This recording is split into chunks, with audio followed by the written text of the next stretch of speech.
listening to Owning the Buy Box, an IP Secure podcast. This is the podcast for agencies and brands who want to master Amazon, push out unauthorized competition, and take their business to the next level. You're about to hear a conversation that'll help you maximize your growth on Amazon by owning the Buy Box. Let's get into the show.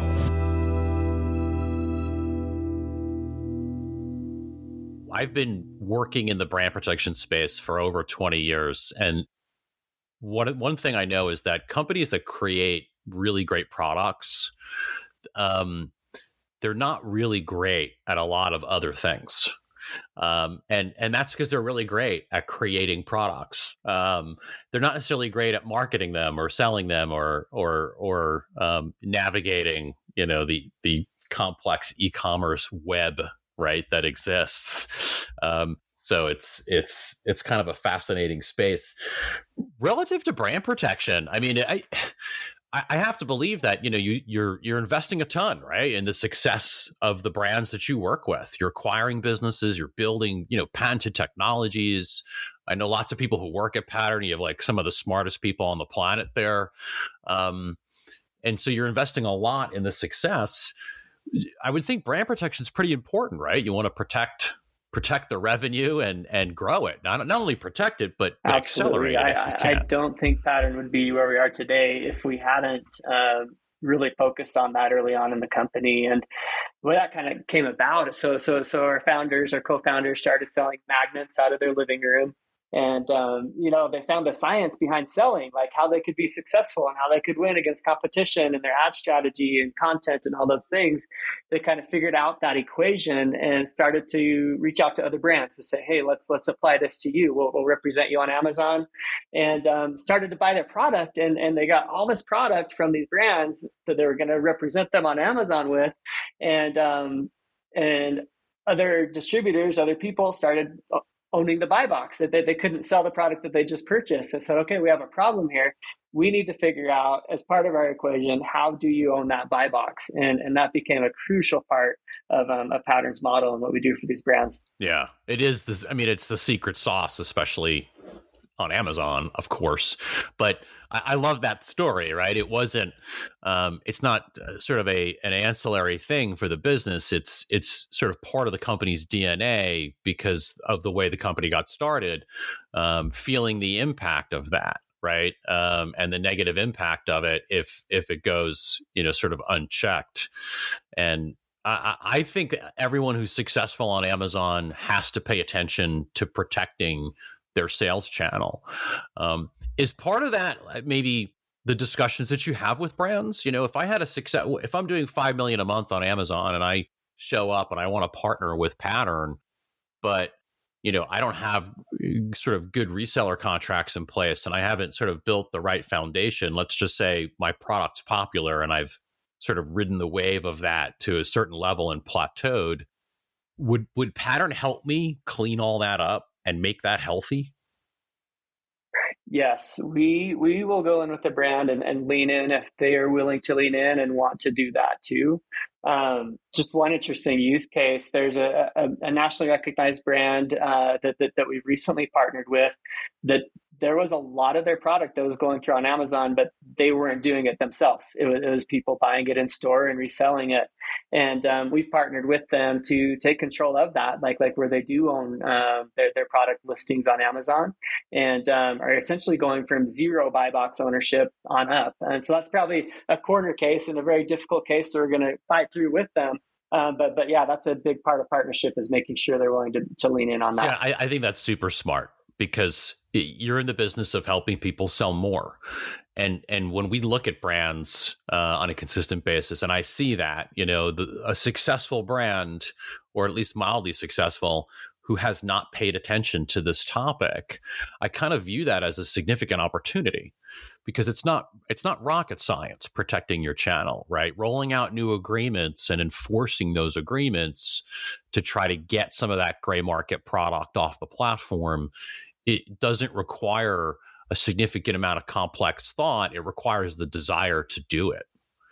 And that's what I found. So when I love that as a brand, if I show up to a meeting with Pattern, that you guys are advocates for that, because I think all too often brands get in a habit of selling product and they like selling product, and might require a tough decision. Convincing someone to say no to a purchase order is a hard thing. No, it is. It is. And it's a different way of viewing the world, because before e-commerce was here, wide distribution was a good thing. You wanted to have as many distributors, be in as many channels as possible. And it takes a different approach to be able to bring that control back and really own your e-commerce presence. Yeah.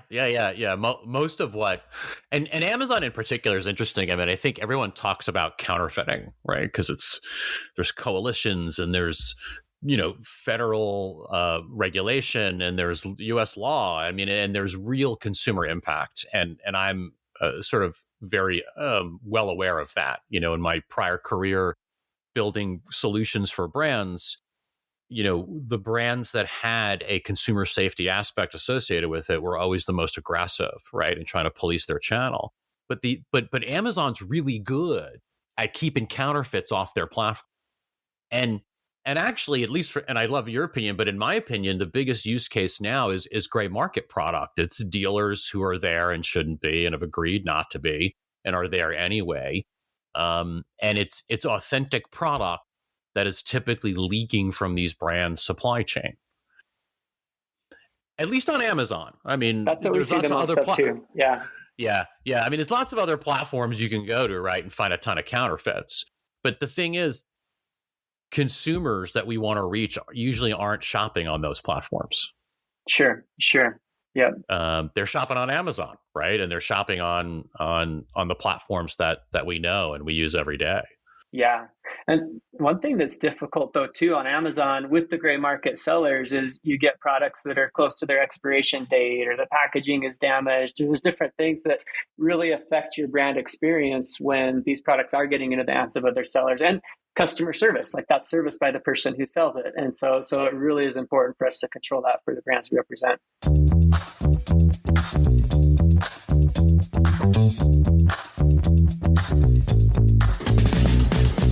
Who is in your buy box? That's the key question, and the difference between sales growth and brand abuse and revenue loss. Monitoring your buy box is the key to brand protection success on Amazon.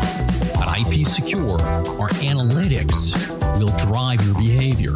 It's not about taking down more sellers, removing more unauthorized listings.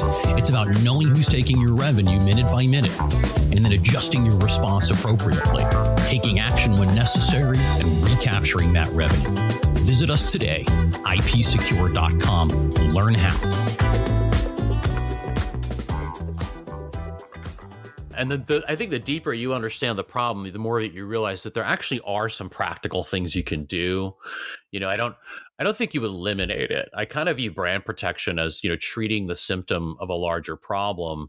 And I think elimination of it is unlikely. It's possible, but unlikely. Instead, I think you treat the symptoms, and that there are some practical steps that you can take to help improve the situation. And Amazon has a ton of tools and a ton of people who want to help you do that to a limit, right? To a limit. You have to be willing to take action yourself, I think, is the key. I don't know if you're aware, Mike, but I'm curious if you have a thought on it. In the recent spending bill that Congress passed like a couple of weeks ago, they took portions of the Informed Consumers Act and actually inserted it into the bill. And now it's U.S. law.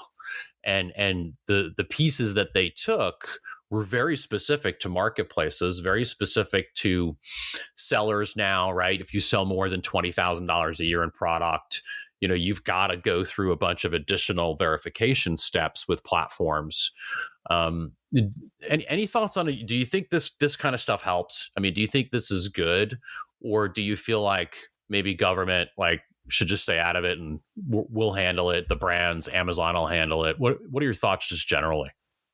Yeah, this is my personal opinion, not necessarily representing the views of my employer, but I do feel like legislation is a very effective tool in moderating marketplaces and helping with competition and providing the best consumer experience. And we absolutely, have been involved in that with Congress and with, with, yeah, we have been involved in that and have a voice in that, because that is such an important thing. And a lot of the brands that we represent also have been a voice in that and helping to shape some of those policies and viewpoints there. Yeah, I think so too. I mean, I think generally any sensible person that you talk to that reads the legislation is going to say, well, this just makes good sense, right? It's not as if the things that we're asking these sellers to do are abnormal by way of just normal business, right? Provide a tax ID, an address, some verifiable information, etc. But there are still some big gaps in it, like it doesn't apply to residential addresses and businesses. So if I say I'm selling from home, parts of these provisions don't apply to me. And we know a lot of bad guys, operate from homes. It's not that, it's like a genius to kind of point that out. So nothing's ever perfect, but I generally agree. I think the brands that we talk to on a consistent basis want this. So do the sellers. Because when you're following the rules, you want everybody to be on a level playing field. So we completely agree with you guys as far as that goes. Mike, any advice you would have, for if I'm just starting out, and maybe I'm not quite big enough for Pattern. I'm not sure if you guys work with small brands or you have kind of a minimum size, but let's just say, I met you at a cocktail party and I told you I just kicked off a new brand and I'm on Amazon. What are a couple of things that you would say, Dave, you got to do these things? If you do nothing else, maybe do these handful of things. Yeah, no, if I were to give advice to a friend going up on Amazon, don't go. Yeah, go get a job. No, somewhere else. Right. Yeah. I think that, and this is just the IT data scientist in me, but there are a lot of opportunities still to play on the Amazon platform, and finding partners who can help you identify those niches. Like one exercise that we do is called the Where to Play Matrix, where we look at segments and categories that are highly fragmented, and there are a lot of sellers, but nobody's clearly owning that space, and help companies identify like what are some products that you could own the buy box on. You could not own the buy box, but own the category in, if you're successful in taking those to market. But to look for those ways to differentiate yourself and just make sure that everything's clean from the beginning. Your distribution, you're keeping clean as you grow. You're being very intentional in that and smart in how you set that up. That you are, looking at SEO, looking at your content, looking at your products. Would you go 1P or would you go 3P? It depends on the product. It depends on your goals. Like there are some things that do a lot better in a 1P world that we wouldn't try to take from 1P. But yeah, it depends on your product and what you're taking to market. It's tough. I mean, it's a very complex world. So it's like, all these are reasons why a company like Pattern, is an important partner, because I mean, we work with a lot of brands that are trying to transition from one strategy, to another, from a 1P to a 3P, or for this reason or for that reason. And so I think your point is, if you're just starting out, try to create an environment that you can control, right? Whether it's your distribution channel, whether it's your content on Amazon, try to be in control of those elements. And I don't mean them as personally, but if not, then partner with an expert that would help you take control of those elements. Because we kind of get that question a lot. I want to, especially in brand protection, I want to police my channel. What should I be doing? And if you're just relying on sort of brand registry as the only mechanism that exists for you to control your channel, you're going to have kind of a tough time, because it just doesn't, it handles certain use cases, but there's so many use cases on Amazon. It's incredible. We dealt with we helped a brand recently that like had this problem where, third parties were listing their products as variations of the client's products. And the reviews were getting commingled. So the third party, goes in and creates an offer and says it's a variation of their product. And then all of a sudden the reviews that are on, the good guys listing are on the bad guys listing.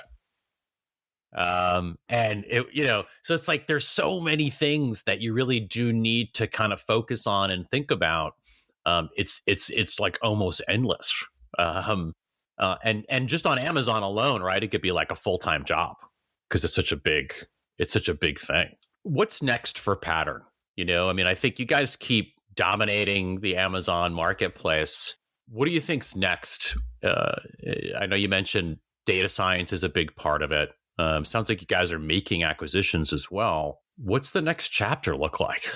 I think, and this is the chapter that we're in right now, is continuing to reduce the cost to serve our customers and passing that on to the customers. Like, as we scale, as we grow, if we can keep our costs down and pass that cost on to our customers, then it becomes even more and more compelling to work with a third-party seller if the costs to serve them are so much lower than any other option that they would have, and we can do it in a very, very effective way. And so that is our focus right now, is how do we continue to reduce our cost to serve our customers and mature globally.